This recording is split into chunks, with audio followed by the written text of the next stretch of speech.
Listen to people that have the results that you want. You know, it's easy in life to just...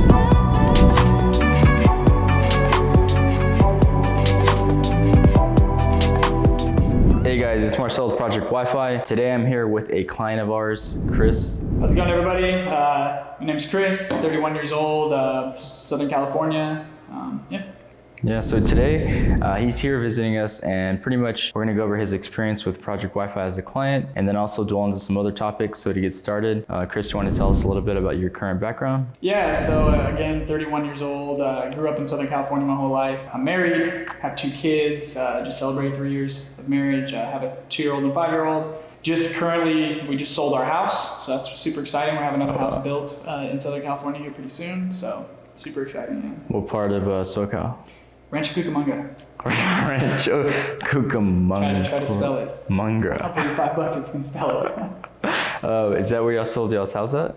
Yeah, so we sold it out there, and then we're gonna stay somewhere in that area. Maybe nice. Montana, for anyone who's familiar. How long in this market, I'm just curious, how long did it take y'all to sell it? 6 days. Yeah, it was 6 quick, days? yeah. Oh, wow. And the parameters for even coming to look at our home was pretty strict, so yeah. So y'all gonna get into another house, or? Yeah, so we're gonna have a house built that's probably around 3 times the size of our condo now. Oh, nice. Just, yeah, in a newer area. That's cool, man. That's exciting. good. Yeah, well, tell us about any currently what you're involved in, like business-wise, investments, portfolios, anything of that nature. Yeah, absolutely. So I'm a little bit invested in the stock market, not too much. I got a pretty good portfolio of cryptocurrencies. Obviously, we have our Walmart store. That's one of the biggest. And then I do network marketing as well.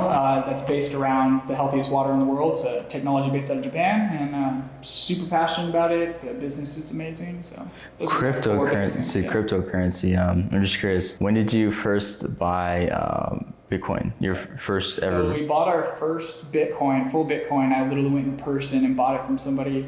Gave them $4,100 cash for a Bitcoin. Cash? Yeah, cash. Full Bitcoin? Yeah, for 1 Bitcoin. Wow, did you know that person, or how'd you? No, we just met him online. What? We met up in person. Wait. I literally sat there. How did you meet that person, though? I honestly don't remember off the top of my head. It was somebody I found, but it was like we went and met in person. We waited till it was transferred to my wallet. So cash to wallet. You gave him cash, and then he gave you the wallet. Yeah, once it was in my wallet, it was like good to go. Dang. And yeah. You still have that Bitcoin? Yeah. A lot of people in 2017 told me I was stupid and that I needed to sell it and it was going to crash and burn, which it did. It went down to $3,000, but we were in it for the long haul. And so, yeah, once it hit $62,000 recently, I was like, I'm getting the last laugh with all those people that I told that I believed in it. So for sure, man. That's awesome. Yeah, I think it's good to believe in what you believe, follow through with, what your heart's telling you. Yeah, you got to stick to your guns sometimes. Yeah, for sure. So Chris, how did you hear about Project Wifi? Yeah, so I think I was a little bit spoiled in this regard because, again, you and I were pretty acquainted. We didn't know each other really, really well, but we were pretty acquainted. I talked on the phone, I think, once or twice before that. And again, like I had seen a lot of other marketing and stuff for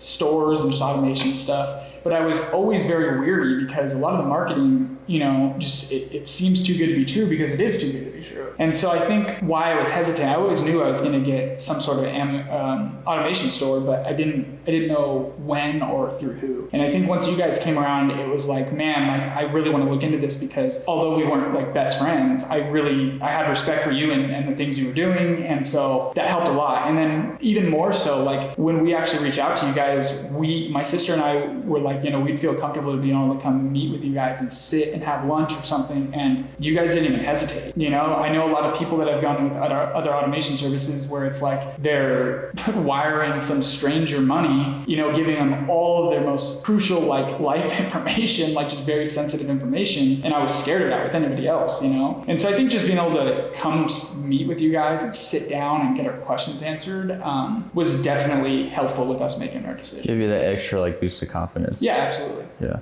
What about as far as your expectations? Like, what were your expectations from the get-go compared to what actually the results like you're getting right now? Yeah, so I didn't really have a lot of expectations. Again, I saw so much marketing for other automation stores that some people saying you're gonna make $15,000 a month consistently every month, all this, and I'm like, and as much as that is possible, it's not very realistic. to come out, especially in the infancy of a store. Like, you don't have to be rocket science to realize that. Yeah, 15K is not that realistic. Maybe if you've had some time to build a store correctly, ramp it up, maybe in a time frame of like around 12 to 15 months, around that time, it can start doing numbers like that. Yeah.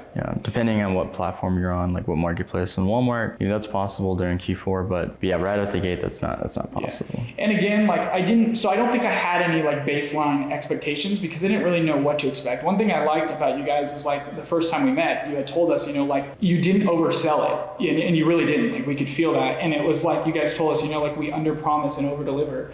And I feel like that's been the case. What have your current results, what have they been like? So we started in November. In January, as you know, we were integrating software, so it didn't do a whole lot in that. So really in the last 5 of the last 6 months, it's done about 15 grand in profit. Last month we did a little over 3 grand in profit.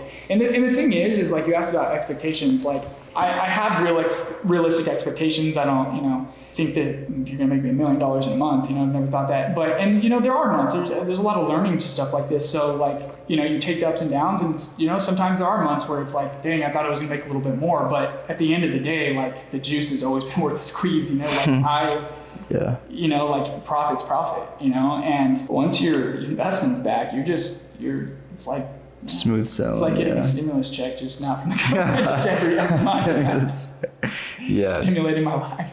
Yeah, Chris, so that's pretty much covers the questions I wanted to ask you, but I just thought of one question that I would like you to answer for the viewers out there that are watching this. If you could give one piece of advice for the viewers, for whatever reason that brought them here, whether it's business, entrepreneurship, learning about e-commerce or a service, what is one piece of advice you would give them that you've been able to learn or take away from working with Project Wi-Fi for the past 6 months, making this investment and just, learning how things work for making an investment and, passive income? So I actually have 3. Pretty short. So first, I would say doing your due diligence. I don't want to focus on the negative, but I know a lot of people that have lost most of their livelihood and a lot of money working with people that they didn't know. The second would be like trusting your intuition, and like if you've done that due diligence. Again, I had people in 2017 tell me I was an idiot for buying Bitcoin at 4 grand. That I need to sell it, it's going to go to nothing. And if I would have listened to those people and not trusted my own intuition, I wouldn't own a Bitcoin today. And then I think the third thing, and this is probably the biggest, and just for any aspect of business, is listen to people that have the results that you want. It's easy in life to just, people tell you, this is a scam, you're not going to work, these people are just trying to take your money. And that is unfortunately the case in this space, not automation, but just an entrepreneurial space in general. And I just think people need to be wary. I think people are overly wary sometimes, and it causes them to like miss a really good opportunity that could project their life. But definitely doing your due diligence and just trusting yourself and listening to people that actually are going places in life that you want to, not the people that are just, want you to stay on their level. Yeah, that's a pretty good point you bring up. Just to touch on that a little bit. So, what Chris mentioned, you mentioned doing your due diligence, and research, because there are a lot of pretty much predatory people that are looking for an opportunity, and they present it to them, they market to them as if it's like a get rich quick scheme or something that's too good to be true. Usually if you hear something and it is too good to be true, 9 out of 10 times it is too good to be true. But for example, we have competitors that are very good marketers and stuff in this space, and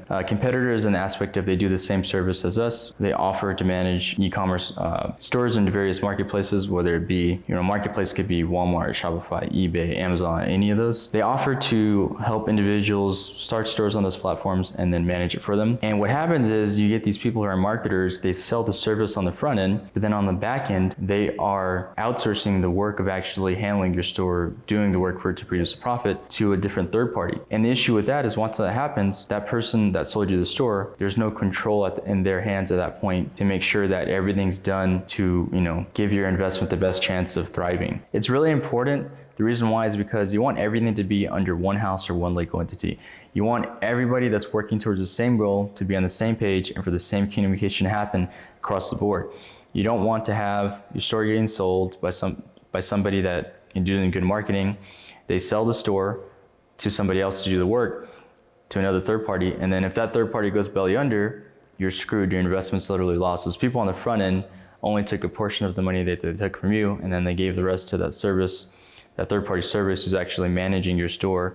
That's gonna happen. It's happened numerous times. I've heard it. The good thing with Project Wi-Fi is everything we do is under house, from, us pretty much doing the marketing, educating people, about the opportunity, selling them the store, to doing the onboarding and getting the Walmart account approved, to doing the product research, the customer service, all our returns. We have a warehouse here in Nevada that we work out of exclusively and our employees manage. We have that in addition to 100% dedicated full-time staff. We designate an employee on each of these stores that we take on. So everything is done literally under one roof. And again, that's very, very important because if something happens, we have the ability for that to be able to manage and control everything. And is it okay if I add one more thing? Yeah. Yeah. So another thing too that I think is good to point out, right? A lot of people are really good at marketing, creating illusions, and I love you. I love all of you guys so much, but I would morally never get in front of a camera and give an interview like this and give this testimonial if it wasn't true. Like, I want you guys to thrive, absolutely. I care about your guys' business as well, but I also care about my children, my wife, my livelihood, my home, so of course. I would never morally get in front of a camera, as much as I love you guys, and convince somebody else to spend a lot of money doing this if it wasn't legitimate. I would hope nobody would do that to me. That's why I love buying stuff on Amazon, is because I know those reviews are pretty rock solid for the most part, and and it means a lot. And I feel like you can kind of feel that that genuine energy when people are being just like having testimonies like this and not overselling something, making something into something it's not. So I think that's really important. Yeah, well, that pretty much sums up everything, guys. I want to thank you for coming out here, man. Absolutely, bro. Thank you for your time. Thanks for having me. Yeah, it's okay, it didn't hurt. But no, really, man, appreciate you coming out here. Giving that insight to somebody that's watching this video, that whether again it's from them wanting to invest with us or take a leap of faith, doing their own thing, starting their own thing, just taking advantage of an opportunity and just seeing that there are real opportunities out there every day. Yeah. Yeah. Great. Cool, man. Thanks. Yeah. Later, everyone.